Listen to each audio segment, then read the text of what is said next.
uma satisfação muito grande ver muitas caras conhecidas aqui hoje, depois aí de 3 anos que a gente não se encontra. Alguns a gente conversa por telefone e tal, mas é muito bacana vir aqui e encontrar todo mundo de novo e começar a movimentar o setor novamente. Queria agradecer às BEA, ao Sinduscom, ao Paulo e ao Movimento Brasil Viável por ter me elegido para representar esse movimento tão importante aqui e falar um pouquinho das barreiras que a gente tem hoje para uma construção mais industrializada.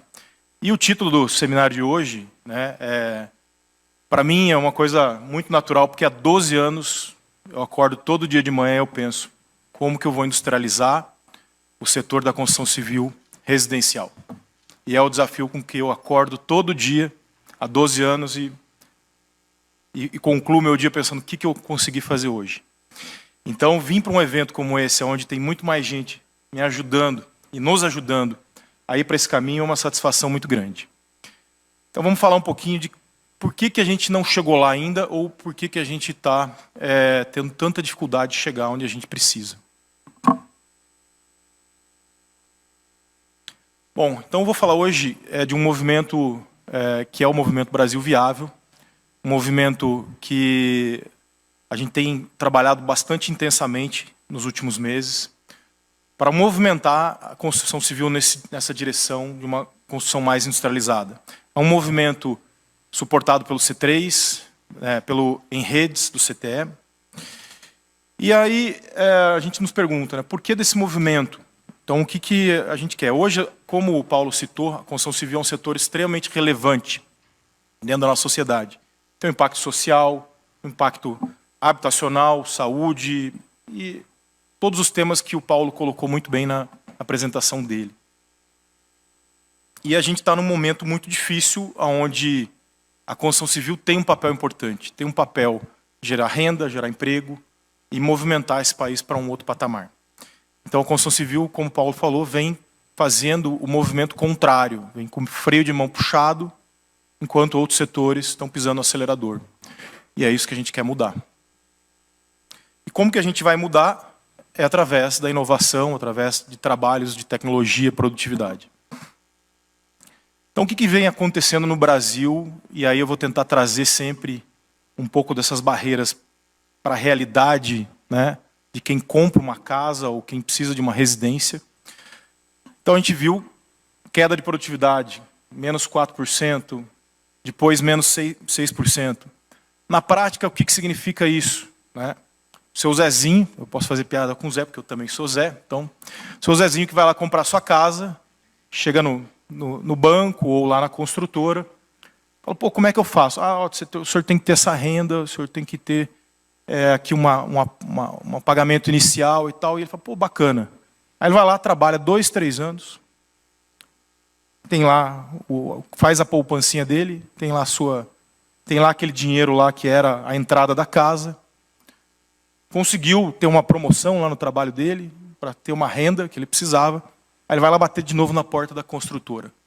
Pô, cara, agora eu quero comprar minha casinha aqui. Puta, sinto muito. Infelizmente o setor não performou como deveria ter performado, e o preço da sua casinha, que era de 100 mil reais, agora é 120 mil reais, e o senhor tem que ter uma renda, que é essa daqui, e que o senhor não tem mais. Então isso na prática gera, hoje, em torno de 70% a 75% da população que não é atendida por programas de habitação. Então essa é a realidade nua e crua, lá na ponta, na pessoa que sofre de um problema que está ligado a um setor e que na ponta ele é o usuário. Diferente de outras indústrias que, pô, há 10 anos atrás, celular, televisão, todos os bens de produção em larga escala, hoje todo mundo tem acesso. Então todo mundo tem um celularzinho, todo mundo tem lá sua TV, e esses bens vieram caindo de preço ao longo do tempo por ganho de produtividade, por industrialização. Então essa é a grande diferença. Então o que a gente quer quando a gente fala, pô, nós temos que ganhar produtividade? Nós queremos dar casa para todo mundo, queremos que todo mundo possa ter sua casa, todo mundo tenha uma casa barata, boa, com qualidade. Então no final do dia é isso que a gente quer com esse movimento do setor na área residencial. E consequentemente, é óbvio, atacar o déficit habitacional. Então, a gente vem lidando com barreiras, né, que algumas mais evidentes, outras não tão evidentes. Nós vamos falar um pouquinho de quais são essas barreiras que impedem o seu Zé de comprar lá a casinha dele ou do setor de se industrializar. Então, hoje a gente tem, muitas vezes, uma ausência de programas estruturados.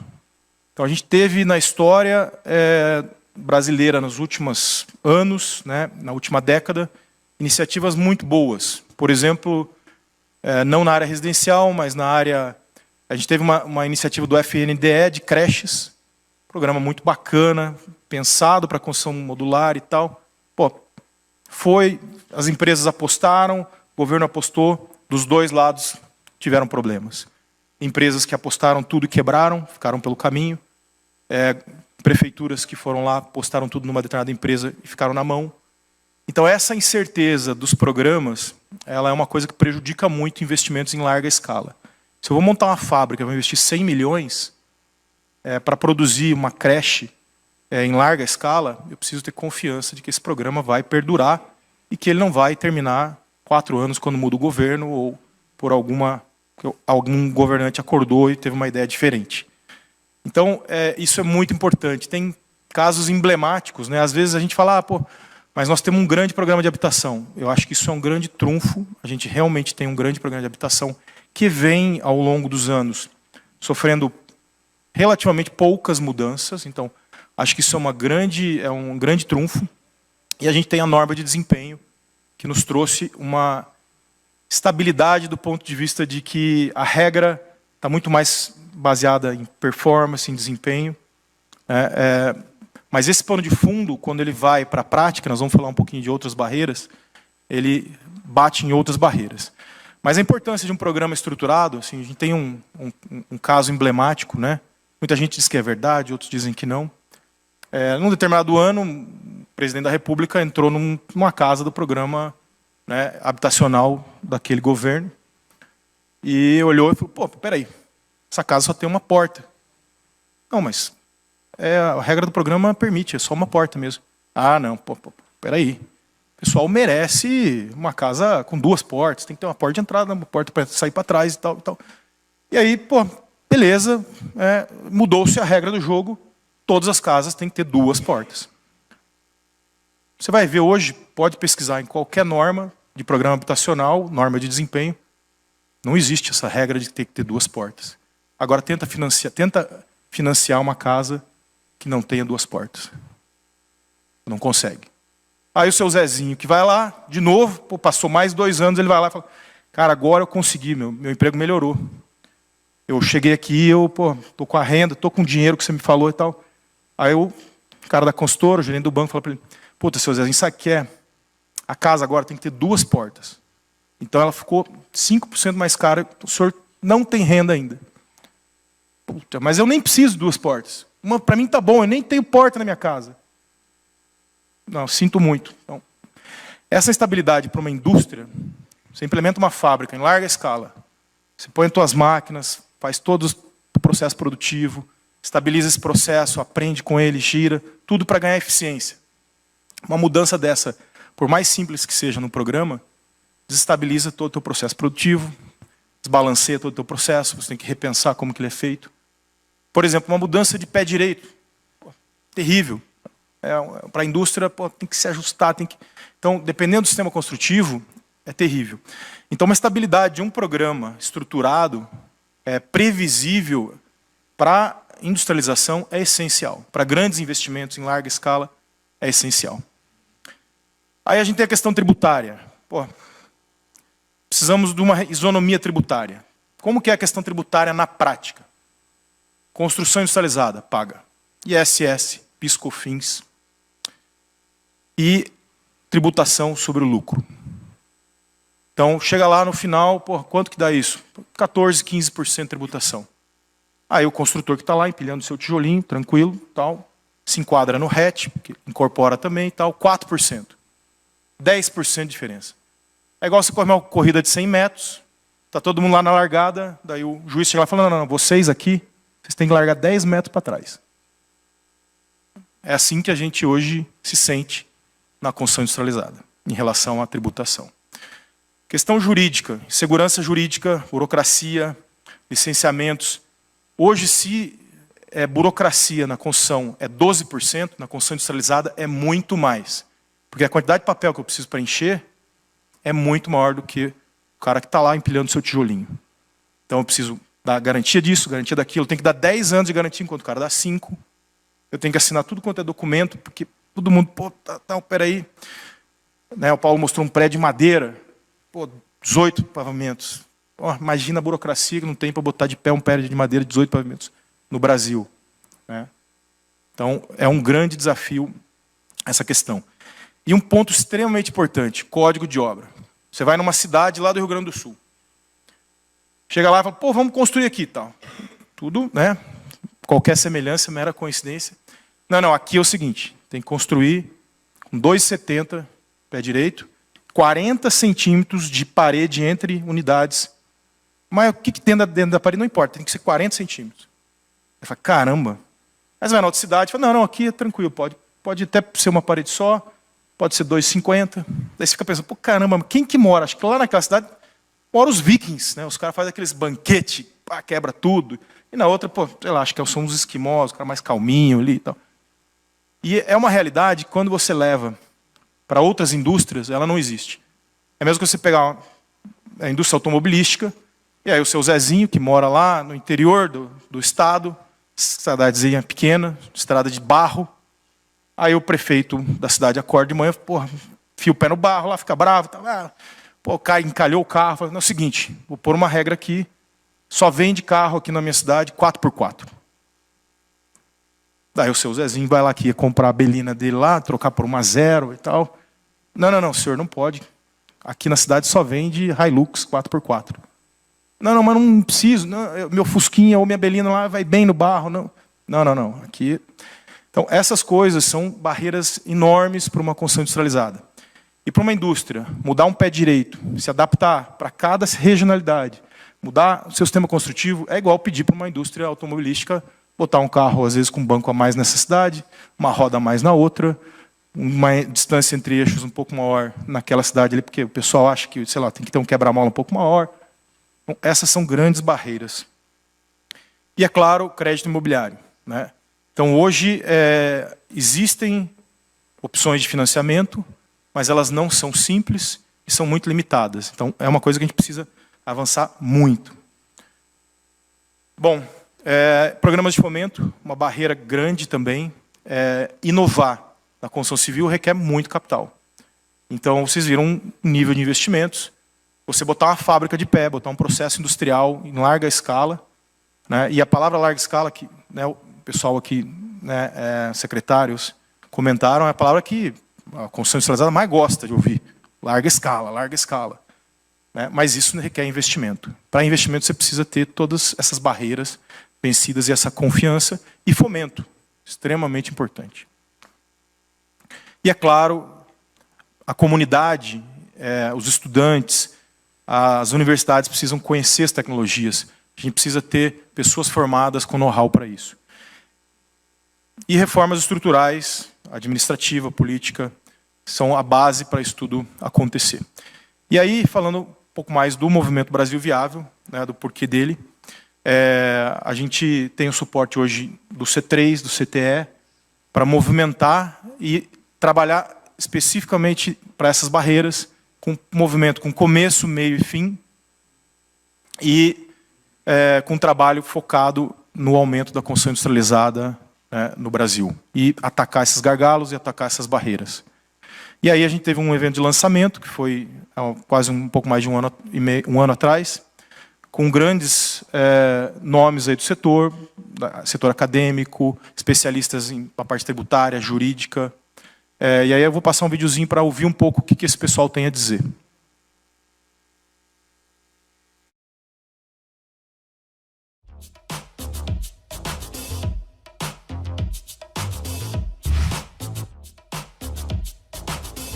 Boa tarde a todos, sejam muito bem-vindos ao Brasil Viável. Bom, bem-vindos todos aqui a nosso evento sobre o Brasil Viável, construção industrializada. Bom, E falando sobre construção off-site e construção modular, nós estamos falando em produção em ambiente controlado, né, com processos padronizados, com previsibilidade de custos e prazos, né, que, lamentavelmente, a construção tradicional não consegue garantir, com rapidez, com maior controle do projeto e da construção, no caso, fabricação e montagem, com qualidade e desempenho superiores, e a gente consegue produzir edificações mais eficazes, mais sustentáveis e mais econômicas, o que é importante para um país como o Brasil, que ainda é um país pobre, né? E tem um déficit habitacional dessa magnitude. A construção civil brasileira não virou o século. Ela continua no século XX. É muito impressionante que nós tenhamos e temos que discutir industrialização da construção quando o mundo está passando disso e indo para o paradigma da pós-industrialização. De que nós temos na construção civil brasileira um duplo gap de produtividade. Nós não podemos pensar com uma cabeça do século XX para trazer a construção civil brasileira para o século XXI. Baratear o acesso à habitação significa reduzir custos, e reduzir custos significa ganhar produtividade, e ganhar produtividade significa industrializar.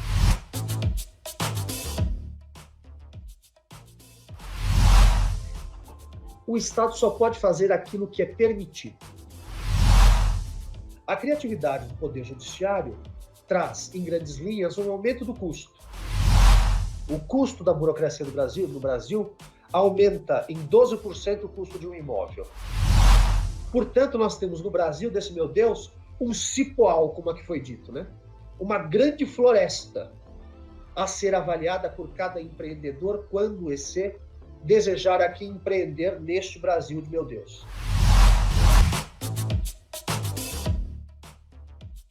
O sistema tributário tem que ser acessível, tem que ser intuitivo, ele tem que ser acesso de qualquer pessoa. Nós somos um bando de alienados. Nós somos 210 milhões de brasileiros alienados, que não temos a menor ideia do que nós pagamos em impostos.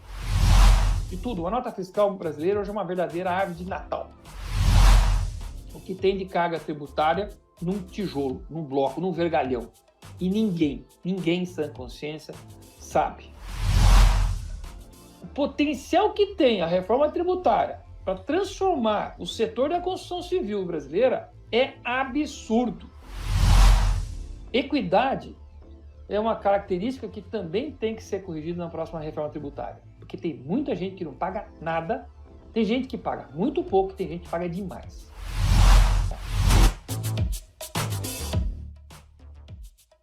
Como juntos podemos criar novos usos para os nossos produtos. É um erro a gente focar, na minha opinião, o módulo 3D. Nós temos que focar na construção industrializada como um todo. A produção pulverizada não ajuda. A quem interessa a velocidade, se não houver interesse do mercado na velocidade, nós estamos fadados ao insucesso na industrialização.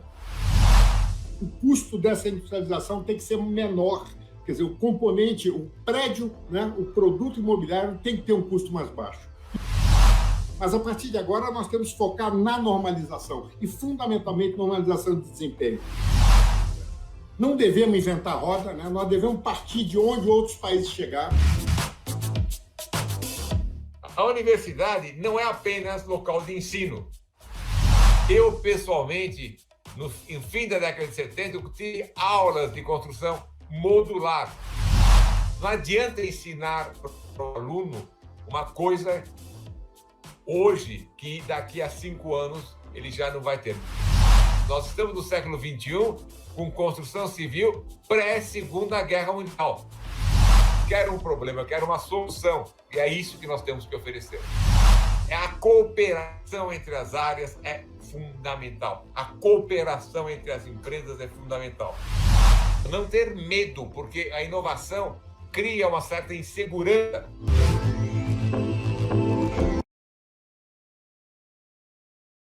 Intensamente num grupo de trabalho 1, que é ligado ao financiamento e crédito imobiliário. Então, a gente está metendo a mão na massa, então, realmente trabalhando com participação dos bancos, participação de várias empresas do setor, discutindo com o apoio também dos agentes imobiliários, discutindo todas essas dificuldades e barreiras de como a gente vai avançar nesse trabalho.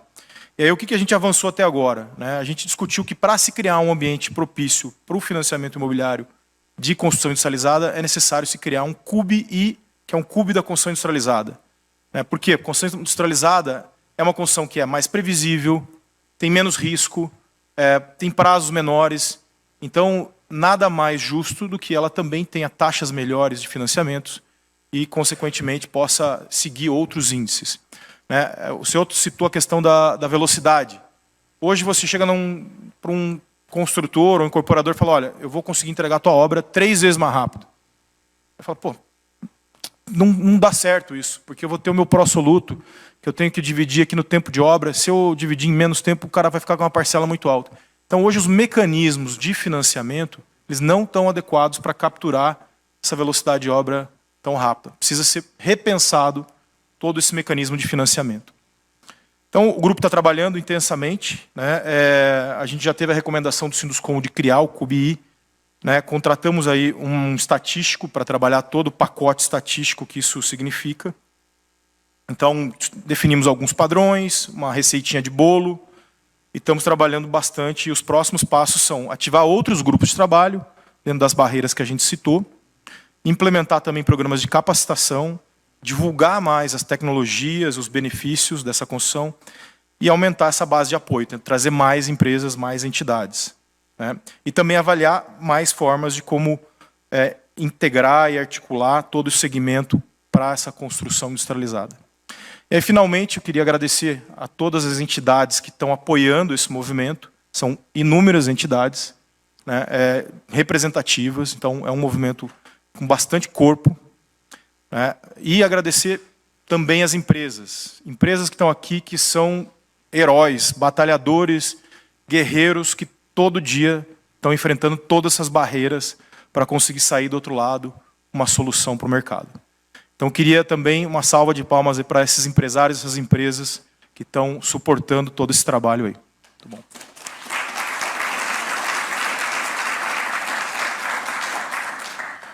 Eu finalizo mostrando um pouquinho desse trabalho das empresas aqui, alguns vídeos que a gente tirou aí, das empresas que estão fazendo hoje a construção industrializada do Brasil.